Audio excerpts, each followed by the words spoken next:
Hey everyone, forget those dusty textbooks. Get ready for a wild ride through the dark ages with a guy who knew Europe inside out because he forged it himself. A warrior with ADHD, a playboy on the imperial throne, and a dad to 18 kids. Did Charlemagne earn his title, the Great? Let's find out.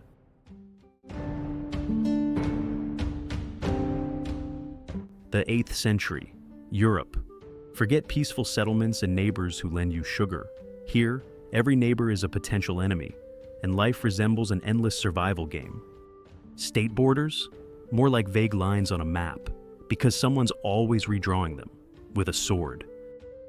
It was precisely in this world, period, where having armor paid off more than a decent coat, that Charles, the future great, was born. His father, Pepin the Short, was a guy who proved you don't need to be tall to have huge ambitions. He took power from the Merovingians, a line of kings who cared more about their hairstyles than actually ruling. Pepin had no time for such nonsense. He took matters into his own hands, and the Franks quickly realized it was better to have him on their side.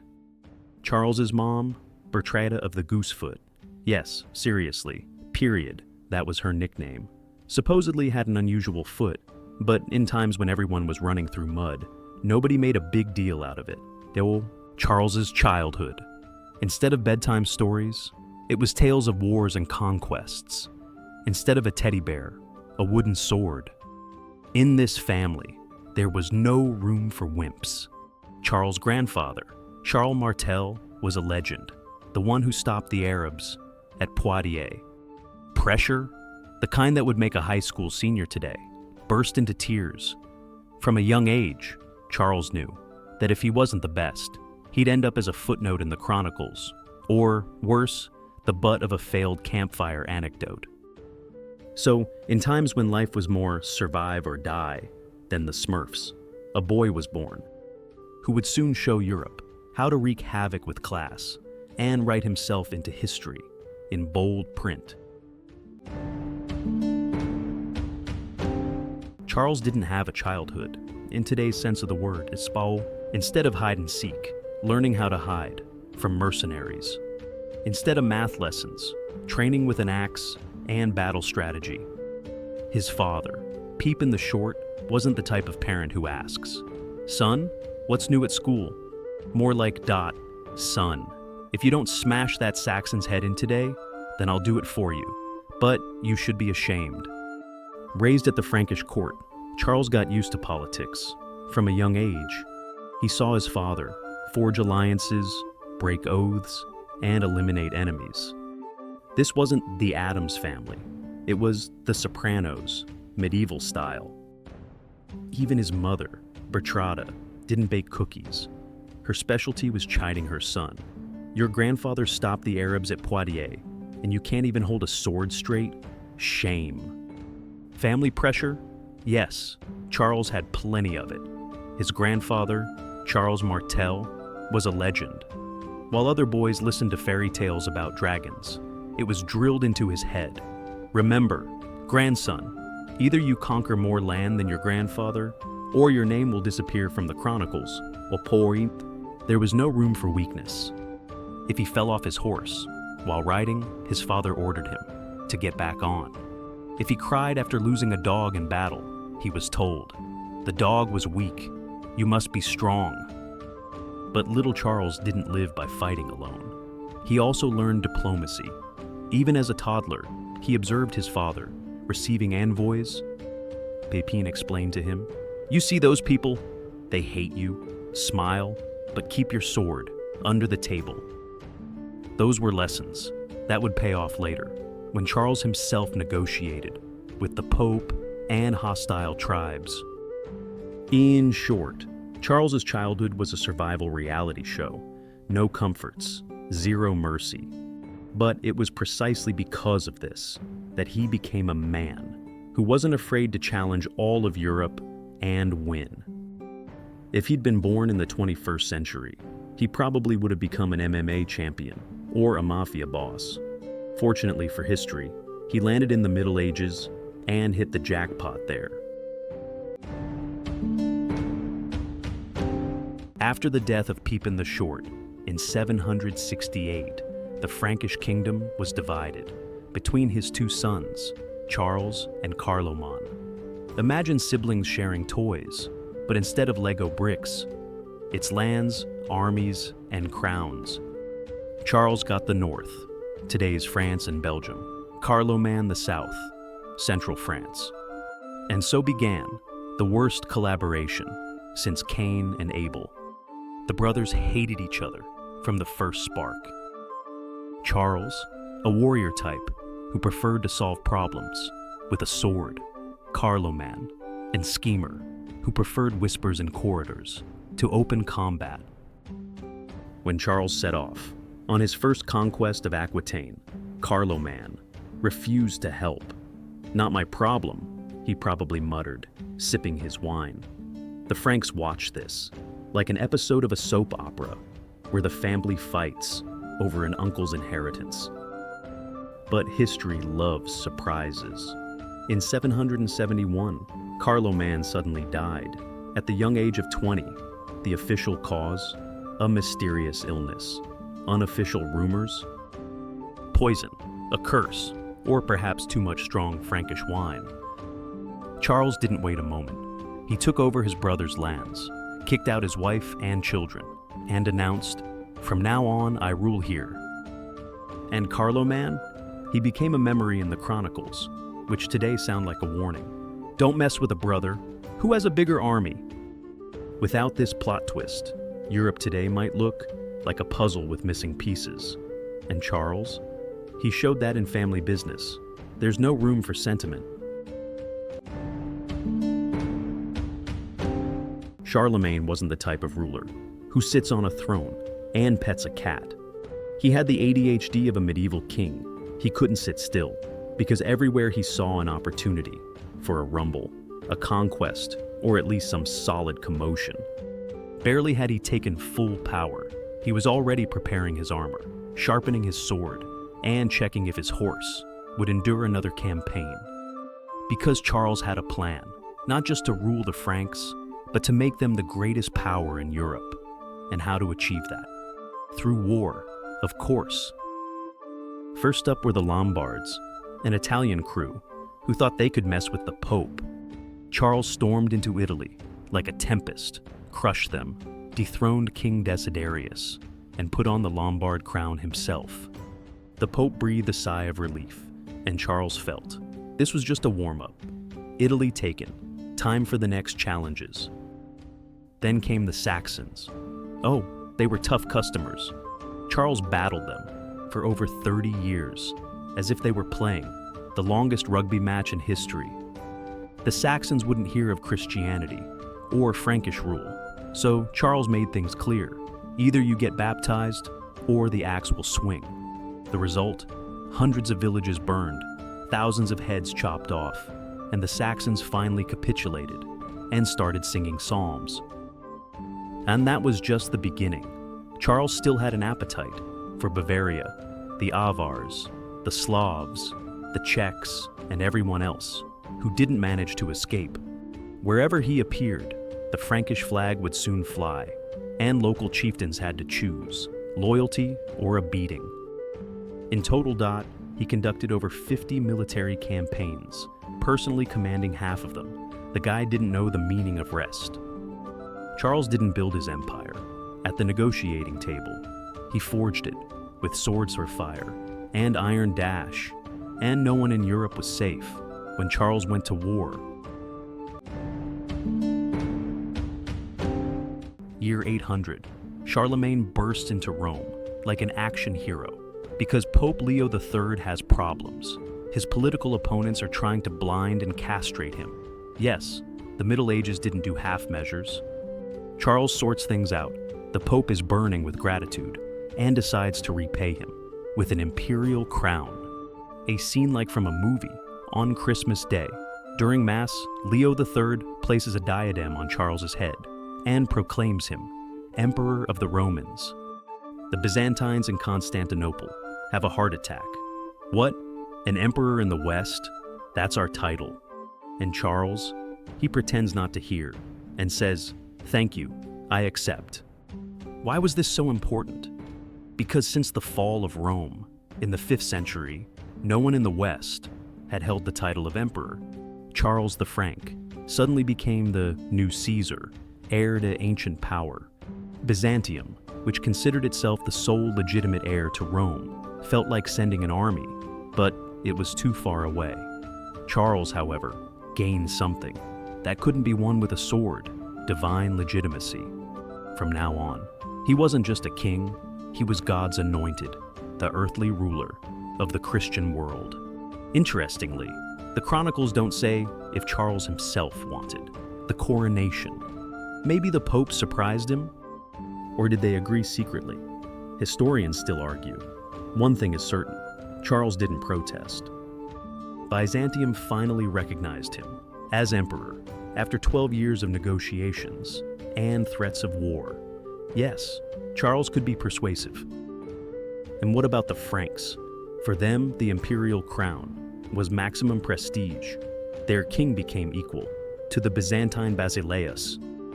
Though Charles himself preferred a simple life, he ate roast meat, drank beer, and laughed with his courtiers, rather than parading in purple. But now he could say, "You know, I'm the emperor, right?" And no one dared to object.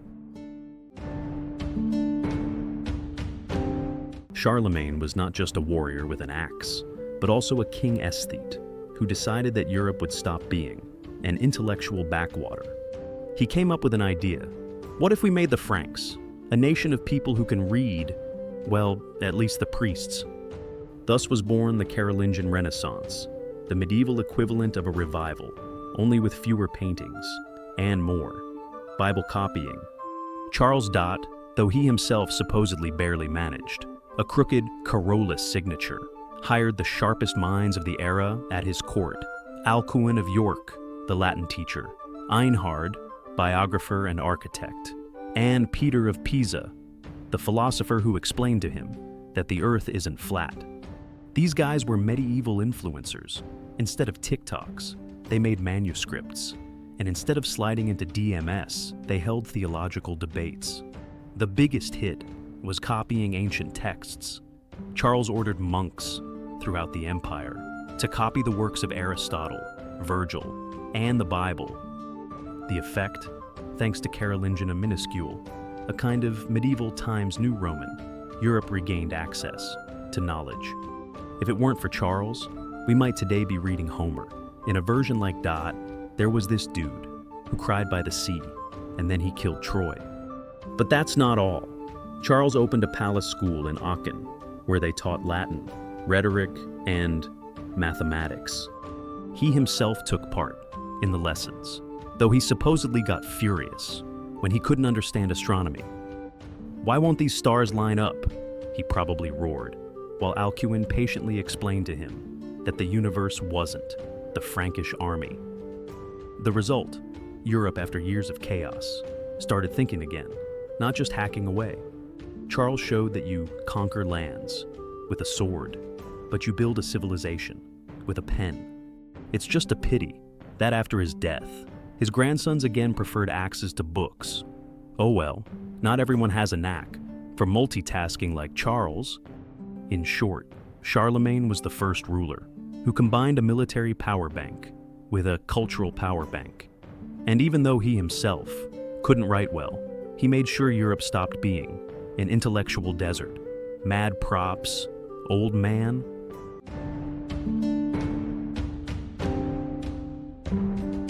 Charlemagne didn't know the word stop. His life was one long military campaign. The guy led 54 expeditions and personally commanded half of them. If he were alive today, he'd probably have a loyalty card at every weapons store and his own TV show, Conquer with Charles. His empire stretched from the Ebro River in Spain, across the Pyrenees, to the Elbe and Danube, over 1 million square kilometers, more than today's France, Germany, and half of Europe combined. Nothing was impossible for him. He conquered the Lombards in Italy, crushed the Saxons in the north, though they resisted, for over 30 years, added Bavaria, Aquitaine Point, part of Spain, and even smashed the legendary Avar Kaghanate on the Danube. Even the Slavs, from the Elbe and Saale rivers, had to recognize his supremacy. Wherever Charles appeared, local chieftains had a choice: baptism, loyalty, or a beating. And this was no metaphor. Just recall the infamous Verdun massacre, where for a rebellion, he had 4,500 Saxons beheaded. But Charles wasn't just a conquering machine. He knew that an empire isn't only about lands, but also about people. That's why he tried to unite this mosaic of tribes. He introduced uniform law, reformed the administration, minted his own coin, and relied on Christianity as the cement of the new world. Sure, not everyone was thrilled. Conquered peoples longed for freedom, but no one could deny Charlemagne was the most powerful player on the medieval board. In short, Charlemagne was the true boss level of Europe. He conquered, ruled, reformed, and left behind an empire that changed the face of the continent for a long time. Charlemagne wasn't just a monumental emperor. He was also a guy who knew how to live. He had 4 wives, 5 concubines, and at least 18 children, though historians suspect more. If medieval Tinder existed, he'd have an account there with the note, seeking political alliances and a bit of fun. His wives were pure politics. For example, Hildegard of Swabia, mother of 9 children, Fastrada, a tough woman who kept the court in line, or Liutgarda, his last love, who outlived him by only a year. But his daughters are the real mystery. Charles never married them off. He kept them by his side, like treasure. Why? Because he was afraid his sons-in-law would start plotting against him. As a result, his daughters became eternal princesses who organized parties, wrote poems, and supposedly had affairs with courtiers. Charles turned a blind eye to this, as long as they didn't undermine his authority. And his sons? Here Charles had a problem. His favorite Pepin the Hunchback, rebelled against his father and ended up in a monastery. Another son, Charles the Younger, was supposed to take the throne, but died prematurely. Ultimately, the sole heir was Louis the Pious, a guy so religious, he'd have been a better fit for a monastery than the imperial throne. Charles tried to prepare him, organizing ruler training for him, but Louis preferred praying to fighting. Charles's daily life? Simple and austere. He ate roast meat, drank beer, and his favorite outfit was a simple tunic. His court in Aachen was bustling with life. Scholars discussed God, warriors recounted conquests, and Charles laughed loudly at the jesters' jokes. Death and legacy. When he died in 814, Europe trembled. His empire quickly fell apart among his grandsons. Treaty of Verdun in 843, but Charlemagne's legend endured. Today he is a patron of the European Union, and schools, bridges, and beer brands are named after him. Because although he didn't create a period, an eternal empire, he proved that Europe could be more than just a collection of warring tribes. In short, Charlemagne, a ruler who conquered countries, romanced queens, and raised an army of children, and incidentally changed the history of the continent. And though his empire didn't last, he himself became Europe's first star.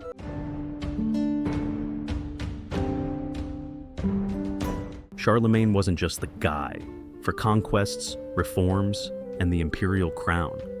He literally became the father of Europe, and that's no joke.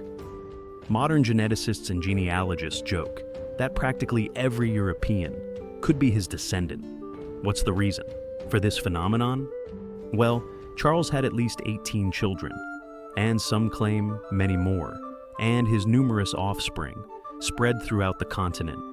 Over centuries, through successive generations and dynastic marriages, his genes spread across Europe like memes on the internet. But it's not just about biology. Charlemagne is called the father of Europe because after the fall of the Roman Empire, he was the first to unite the West under one scepter. His empire became the foundation for future states, France, Germany, Italy, and all of Western civilization. Even the European Union likes to invoke Charlemagne as a symbol of community and integration. Interestingly, for centuries, his descendants sat on the thrones of almost all important European countries. If you were to hold a family reunion for all of Charlemagne's grandchildren, even the largest stadium wouldn't be big enough. So, if you've ever wondered, if you have emperor's blood in you, statistically, there's a good chance. In short, Charlemagne not only conquered half of Europe, but also left behind such a number of descendants and such a political legacy that he is still called the father of Europe today. And that's no exaggeration. It's pure historical mathematics.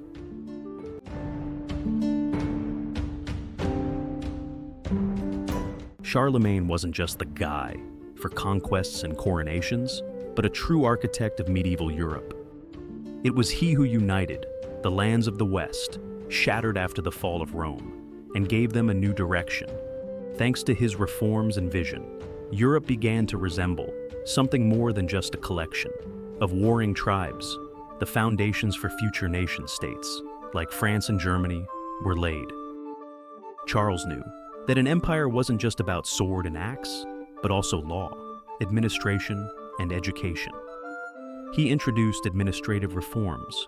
He divided the country into counties and marches, appointed royal envoys, missi dominici, who maintained order and reported directly to him. He unified the monetary system, introduced the silver denarius, and ensured that taxes went where they were needed. Thanks to this the Frankish state began to operate like a well-oiled machine, not like a band of rival chieftains. But Charles didn't stop at bureaucracy. He initiated the Carolingian Renaissance, a revival of culture, learning, and art. He founded the Palace Academy in Aachen, brought scholars from all over Europe, ordered schools to be established at monasteries and cathedrals, and even reformed writing. Carolingian minuscule was a kind of medieval Arial, thanks to which one could finally read something without straining one's eyes. Charles was also a patron of art and architecture. It was during his time that the famous Palatine Chapel in Aachen was built, and the Romanesque style developed. He supported the church, spread Christianity, and cared for the education of the clergy.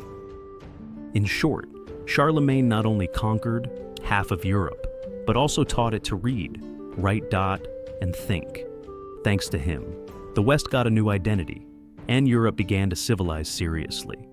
Without him, who knows? Maybe we'd still be writing letters in runes, and schools would only be for monks.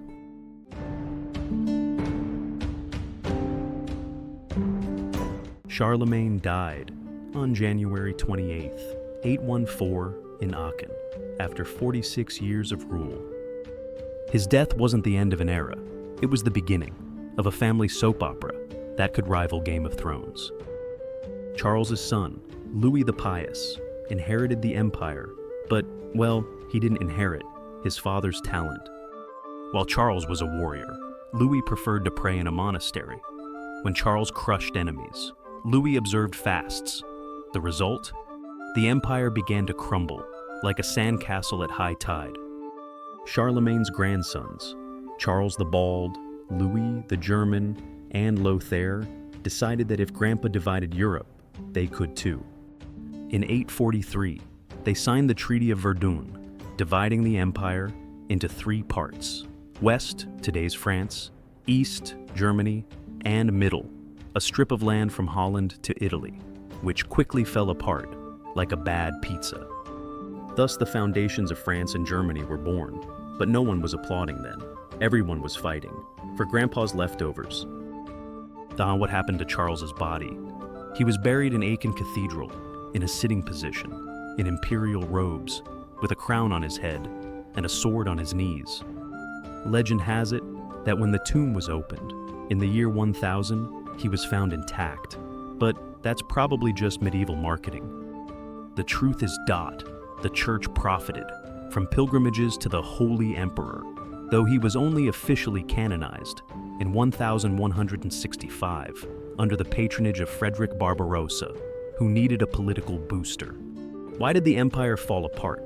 Because Charles didn't foresee that his descendants would squabble like children over toys. Lack of strong administration, Viking raids, and internal disputes turned Europe into a battlefield once again. In short, Charlemagne built a house of cards that collapsed at the first gust of wind. But that house was so beautiful that Europe still tries to rebuild it to this day. Mad props for trying, old man.